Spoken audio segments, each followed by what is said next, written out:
Queridos amigos de Ser Humano, estamos aquí nuevamente retomando estos espacios de formación, estos espacios de crecimiento y de conocimiento. Hoy los acompañamos dos profesionales del equipo de Ser Humano. Ella es mi compañera Ana María Valencia, ella es neuropsicóloga, yo soy Lina María García, psicóloga. Y las dos estamos acá en Ser Humano. Entonces hoy vamos a trabajar un tema, Ana, bien especial, que tiene que ver mucho con tu qué hacer, ¿cierto? Entonces, qué rico que las personas que nos estén viendo puedan tener claridad sobre el qué hacer y la formación de un neuropsicólogo. Entonces vamos a empezar, Ana, contándole a nuestros queridos amigos quién es un neuropsicólogo, qué hace un neuropsicólogo y qué formación tiene un neuropsicólogo. O sea, para yo ser un neuropsicólogo, ¿qué tengo que estudiar o qué tengo que hacer? Buenas tardes, Lina. Buenas tardes a todos. Como ya les digo, mi nombre es Ana María Valencia, neuropsicóloga de Ser Humano. Bueno, un neuropsicólogo es el que estudia esa relación como el cerebro con la conducta. Entonces, ya vemos esa relación, cómo interactúa con esos procesos cognitivos superiores, ¿cierto?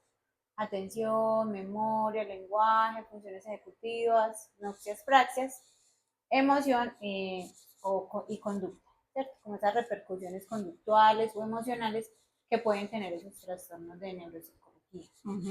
Y de base, ¿qué profesión tiene un neuropsicólogo? Anteriormente entraba, es una maestría de la psicología.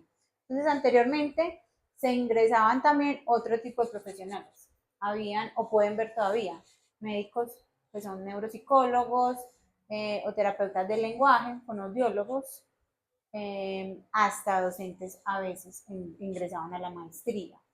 Actualmente ya se está haciendo como un filtro mayor de que sean solo preferiblemente psicólogos, porque como estábamos hablando, se estudia también esa relación, esas repercusiones con otros trastornos de psicología. Okay. Entonces los de base también debemos tenerlos pues como presentes, en cuenta e influyen en todos esos procesos cognitivos. O sea que un neuropsicólogo es un psicólogo que hace una maestría en neuropsicología para hacer la atención de lo que tú nos acabas de contar.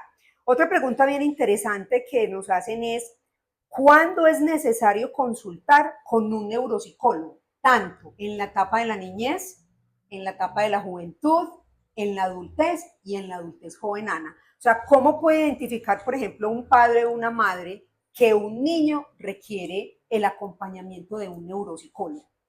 Entonces es muy importante nosotros, por ejemplo, cuando son niños, por lo general, si uno tiene varios hijos, ¿cierto? Uno tiende a comparar los niños, ¿cierto? Sí. Entonces una mamá no dice eso explícitamente, pero usted sí dice, tiene algo como diferente, le veo algo como raro, no está hablando como bien. O yo lo llevo al colegio, al preescolar y veo que es como diferente.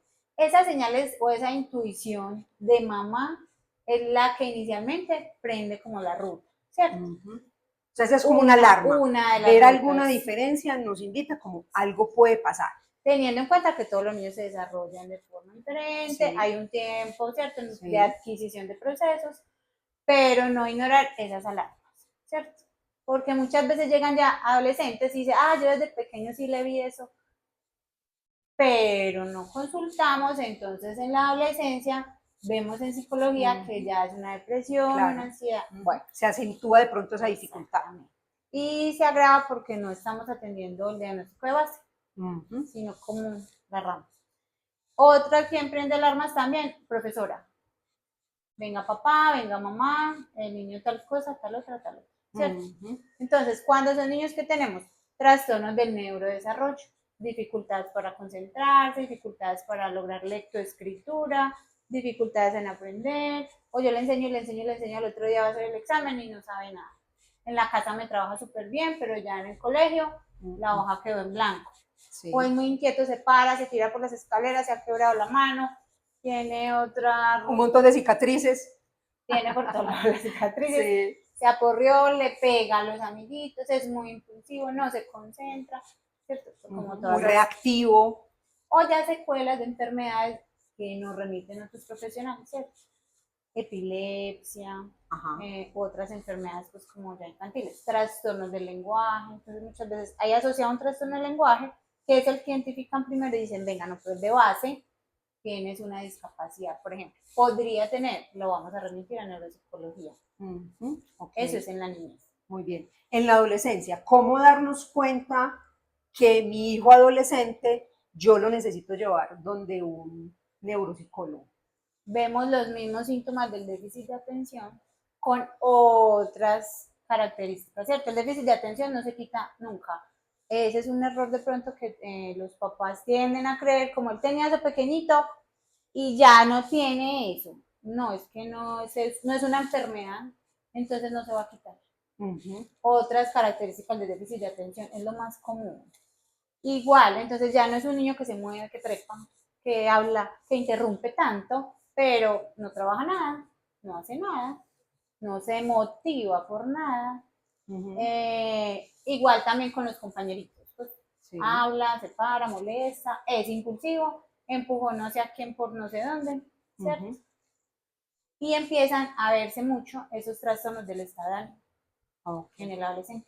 Que generalmente en psicología vemos que esos trastornos, tanto lo que es la ansiedad y la depresión, tienen como muy marcada la adolescencia, o sea, ese es como el donde se gestan, digámoslo, donde se empiezan a dar esos trastornos. Por eso, papás, es muy importante prestarle atención a estos signos que se vuelven como unas alarmas, no para que digamos, ¿qué es esto tan horrible? No, sino para que podamos intervenir de una manera mucho más acertada, porque a veces los papás, no sé si te ha pasado, Ana, que a veces no le prestan atención a muchos síntomas que los hijos, sean en la niñez o en la adolescencia, están expresando. Entonces pasan inadvertidos los síntomas y de pronto estas condiciones o estas situaciones tienden como a agravarse, ¿cierto? Tienden a volverse un poco más dificultosas en el tiempo. Entonces, por eso es importante intervenir cuando se vea estas situaciones. Ana, antes de pasar al adulto y al adulto mayor, sería interesante saber, ¿un neuropsicólogo trabaja en equipo con quién? ¿Con qué otros profesionales trabaja? Por lo general nos remite el neurólogo. Neurología, cuando hay, como te decía, sí, una epilepsia o un trastorno del neurodesarrollo, signos como de autismo, que el niño es aislado, que no socializa, sí, que no sigue instrucciones. Psiquiatría, entonces llegan mucho por psiquiatría ya adolescentes, ¿cierto? Porque hay trastornos del estado de ánimo. Adolescente o adulto joven, ¿cierto? Igual. Sí. Fonoaudiología nos remite mucho a terapia, fonoaudiólogo, para proceso de adquisición de lectoescritura, proceso obviamente, ¿cierto? Sí. Y trastornos del lenguaje. Terapeuta ocupacional, cuando hay déficit de atención, una dispraxia, y obviamente el psicólogo, que es el que necesitamos que nos apoye todo ese proceso conductual y emocional en trastorno por déficit de atención, por ejemplo, que es hay mucha, pues, una tasa alta en Antioquia. ¿Qué pasa? Que es que los papás muchas veces, o nosotros, sí, tendemos como a separar el cerebro. Entonces, como que mi hijo está muy aburrido. Aparte, es que le está yendo mal desde primero. Pero es más importante que está muy aburrido, o tiene ya un intento de suicidio, uno o varios. Sí. Claro, eso sí ya nos alarma más. Entonces uno ya corre a urgencias, el papá ya va al psiquiatra. Ah, no, si él desde pequeñito se desconcentra, pero no, yo estoy aquí es por esto. Pero es el mismo cerebro, es el mismo lóbulo frontal que regula emociones, conducta y sistema atencional. Eso es lo que pasa. Ok, muy bien. Entonces, papás o cuidadores, muy importante revisar este tema, estar como muy atentos a estas situaciones, ¿cierto?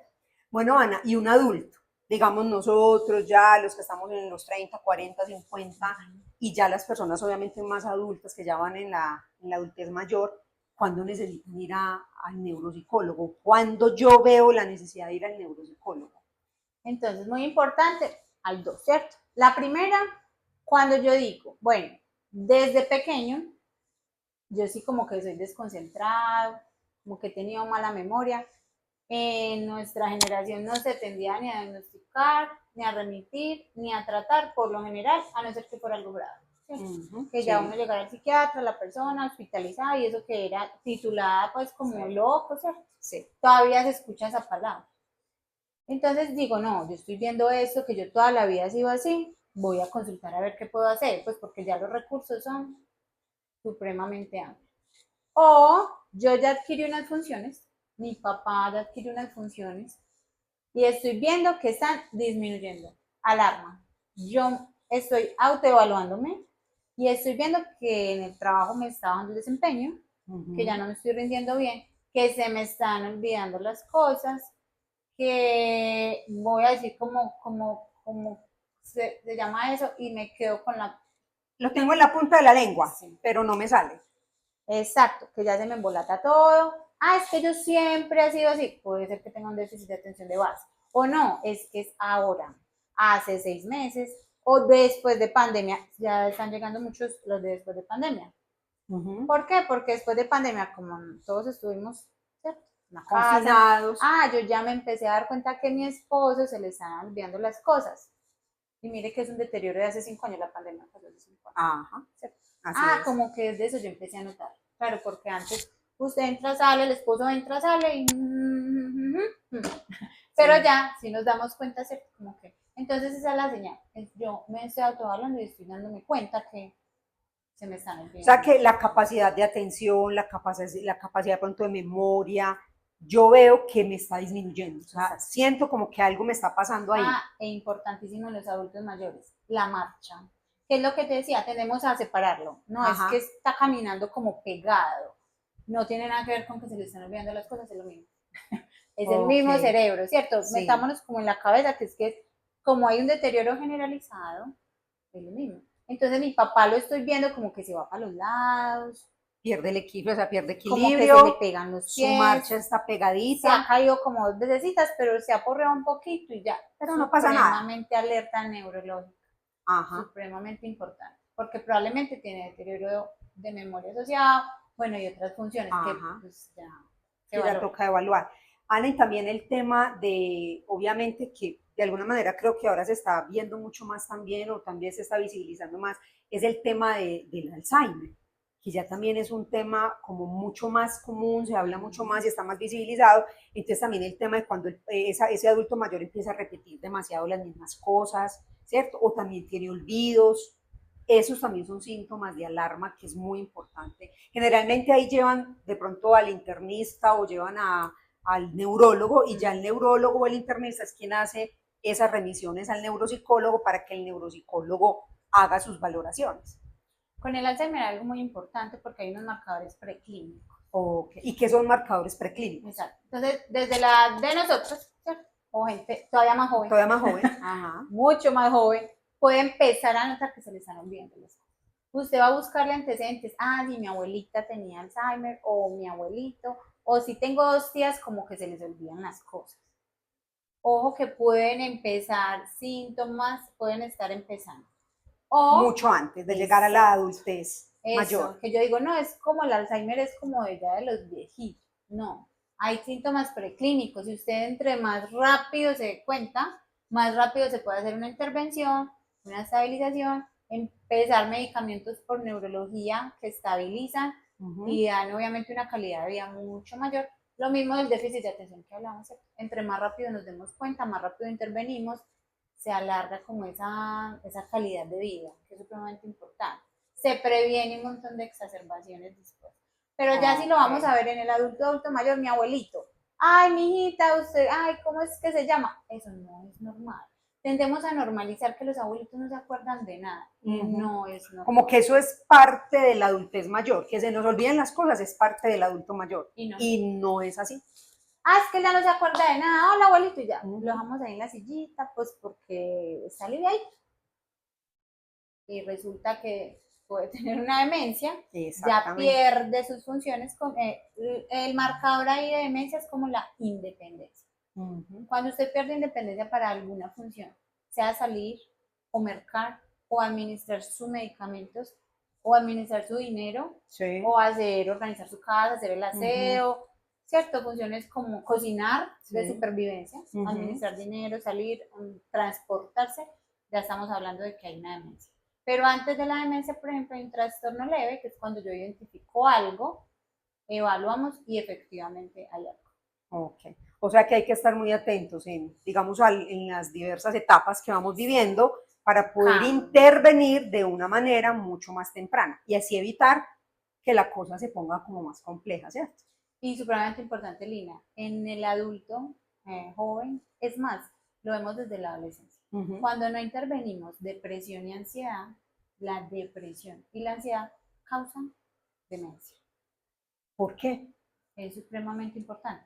Entonces decimos, no, es una depresión, pero yo no me quiero no tomar esas pastillas toda la vida. Yo, no, es que me vuelven adicta. O terapia sí, pero pues no, yo estoy mejorcita. ¿Cierto? Ustedes Sí. que hacen terapia saben más. Sí. Yo estoy mejorcita, ¿no? Y no se atiende esa depresión. Uno las ve a los 20 años, claro, ya tienen trastorno de sueño asociado, ya es con quetiapina que afecta la parte cognitiva, ya es, y hay un deterioro. Entonces, intervenir la depresión y la ansiedad en los niños, en el adulto, en los, mejor dicho, En la etapa más temprana va a ayudar mucho, va a ayudar mucho que cuando se llegue a la adultez mayor, de pronto se tengan menos síntomas asociados. Ok, muy bien. Ana, y otra pregunta bien interesante. ¿Qué se hace en una consulta de neuropsicología? Es decir, cuando yo voy a la consulta, ¿qué pasa en la consulta con un neuropsicólogo? La gente se preguntará, ¿será igual que como el psicólogo, como cuando voy a un médico? ¿Qué se hace en la consulta? Digamos que es una combinación. Ok, una combinación. Eso. Entonces tomamos datos básicos, motivo de consulta, historia del La historia clínica, como la historia clínica, antecedentes, cómo se ve usted, cómo evalúa la pérdida. Es importante lo que te decía, la autoevaluación del paciente y del familiar o de la mamá, antecedentes. Y decidimos, ¿cierto? El neuropsicólogo en esa consulta decide si el paciente necesita o no la evaluación completa, ¿cierto? O es un paciente que decimos, no, este niño, por ejemplo, 3 años, no sé, ¿cierto? Ya depende, obviamente, de la historia clínica. No, es más para fonoaudiología, todavía no. Déficit de atención, todavía no se lo vamos a colocar a los 3 años, están en una etapa exploratoria, entonces se le explica a la mamá, ¿cierto? Dependiendo, obviamente, de los hijos. Pero decidimos entonces ya como cuál es el paso a seguir. Esa es la consulta. Ok, pero también hemos escuchado que en la consulta se hace una evaluación neuropsicológica, ¿cierto? O sea, a mí me hacen una evaluación, yo voy donde el neuropsicólogo, me va a tomar obviamente mi historia clínica, a mí me toca, pero también hace una evaluación. ¿En qué consiste esa evaluación? Eso después de la consulta sigue ya como la evaluación. Lo que pasa es que la consulta es, por decir así, la primera cita de apertura de historia clínica de la evaluación neuropsicológica completa. Entonces nosotros decimos, bueno, historia clínica, cuando yo hago una historia clínica ya tengo 2 hipótesis, sí mucho. Posibles hipótesis diagnósticas. Una o dos, pero claras, ¿cierto? Sí. Una buena historia clínica. Pasamos a evaluar procesos cognitivos. Entonces, primero que todo, capacidad intelectual, supremamente importante en los niños, casi siempre no, siempre en los niños y a veces en los adultos. En los niños, para descartar que sea una discapacidad lo que me está causando todas las quejas referidas por la mamá, por la profe. Y ya los procesos atencionales, de memoria, lenguaje, funciones ejecutivas, noticias, praxias, conducta, que no tendemos a hacer una evaluación muy amplia, sino que es mediante cuestionarios, y la parte emocional, y ya se hace una impresión diagnóstica. Y se hacen las recomendaciones y se le explica obviamente el diagnóstico al acudiente, a la persona, y ya. O sea que esa evaluación serían un par de citas más, eso no se hace en la primera cita, eso sería después de tal vez la segunda, tercera o cuarta cita. Ahí se hace la evaluación. Exacto. ¿Y es lo mismo evaluar al niño, al adolescente que al adulto? ¿O las formas de evaluarlo son distintas? Nosotros trabajamos con instrumentos estandarizados. Es supremamente importante que son instrumentos para la edad del paciente. Manejamos obviamente todos los instrumentos, desde preescolares hasta el adulto mayor. Ya uno en la consulta decide qué necesita ver en ese paciente.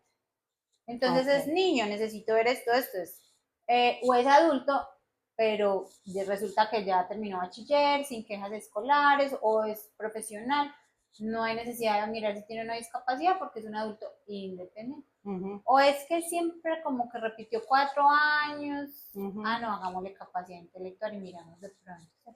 Mejor dicho, decidimos como ya qué instrumentos se aplican en esa consulta. Ok. Entonces, después de hacer la evaluación, hay una hipótesis ya, hay un diagnóstico, digamos, lo más claro, y se le hace una devolución a ese adulto o, en caso de que sea menor de edad, a los acudientes o padres del menor de edad. Y ya después de eso, ¿qué sigue? ¿Qué sigue después de que el neuropsicólogo, ejemplo, le puede decir a un papá, mira, el niño tiene un TDAH, ¿cierto? ¿Qué pasa después de que ya le das el diagnóstico a ese papá de que ese niño tiene TDAH? ¿Qué pasa después de eso?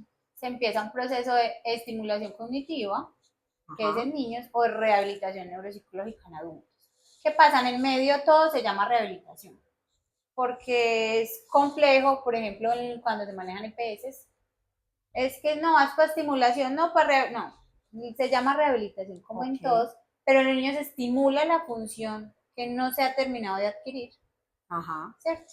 Que se adquiere ya por allá hasta los 25, por ejemplo, años, que termina la madurez La maduración del del cerebro. lóbulo frontal. Y ya en los adultos se hace rehabilitación, se rehabilita. Una función que se supone que ya adquirió. Exacto. Se vuelve a recuperar hasta donde se pueda según el diagnóstico de base. Sabemos que, por ejemplo, en demencias no es que vamos a restablecer toda esa memoria, no. Es dar estrategias al paciente, a la familia, ejemplos, ¿cierto? Venga, cómo estamos manejando las dificultades del paciente, asesoría a la familia, es sumamente importante. Pero es eso, ya se hace como el proceso de intervención desde neuro y se intervienen los procesos directamente afectados que evaluamos que están con déficit, ¿cierto? Con dificultad de atención, memoria, lenguaje. Lo que evaluamos que está bajito, lo rehabilitamos, lo intervenimos, lo estimulamos, lo corregimos. Ok, muy bien. O sea que, y eso es un proceso que en el tiempo lleva mucho tiempo, valga la redundancia, o depende del diagnóstico, es el tiempo de rehabilitación con con el consultante. O sea, depende del diagnóstico o de qué depende el tiempo de rehabilitación. Depende de muchas cosas, efectivamente. Varios Entonces, factores. diagnóstico de base, ¿cierto? El apoyo familiar es muy importante y que sea un proceso continuo. Uh -huh. Porque entonces el cerebro funciona como un músculo, ¿cierto? Claro. Necesitamos hacer el ejercicio. Pero si venimos a una cita y al mes a la otra es como el proceso de psicología, tenemos que, venga, retomemos. Entonces casi que nos vamos a devolver. Pero si se hace de forma continua, tienden a ser procesos, se ve la mejoría como en el paciente. Por lo general se hacen 10 sesiones como paquetes. A las 10 sesiones yo me siento con el acudiente, el papá, venga, evaluemos en qué vamos. Nos falta esto, vamos a seguir. ¿Cierto? Ah, ya hicimos 20, bueno, paremos 3, 6 meses, miramos un periodo, ¿cierto? Que se llama como generalización, que es ya que el paciente aplique eso y volvemos. Todo lo aprendido en la rehabilitación. Donde se le da un tiempo como donde él pueda poner, digámoslo, en práctica todo eso que aprendió en la rehabilitación. Y después de eso se vuelve a hacer como, es como otro acompañamiento, como un seguimiento. Eso, podríamos hablar de un seguimiento, se le hace un seguimiento. Ok, muy bien. Ahorita dijiste algo que me parece bien interesante y es la importancia del grupo de apoyo de ese consultante que sea, o ese paciente sea niño o adulto o adolescente. O sea, el grupo de apoyo es fundamental en el proceso. Y obviamente la familia debe estar muy activa. Primero, yo siempre he dicho que la familia debe entender bien qué es el diagnóstico, porque muchas veces no saben, ¿cierto? No saben qué es lo que tiene la persona. Y segundo, entender que aunque es una dificultad que tiene ese niño o ese esposo o ese abuelo o papá, pero la familia es muy importante para acompañar ese proceso. Porque no sé si te ha tocado de pronto, Ana, que hay personitas que son muy solas o no tienen como ese grupo de apoyo. ¿Qué puede pasar ahí, Ana? Exacto. En esa última cita de entrega de informes se hace la psicoeducación. Venga, ¿qué es el déficit de atención? Lo que les estaba diciendo. No es una enfermedad, no se le va a quitar nunca. Entonces los papás me abren los ojos como, ¡ah! ¿Cómo así? Pero es porque no es una enfermedad, es como su hijo tiene el cabello mono, su hijo tiene el cabello crespo, para contextualizar, porque obviamente no estamos hablando de un rasgo físico, ¿cierto? Sí. Pero como para comprender. Pero vamos a vivir con eso, pues normal, ¿cierto? Vamos a aprender cómo. O sea, el problema en sí no es que el niño o el adolescente tenga un déficit de atención.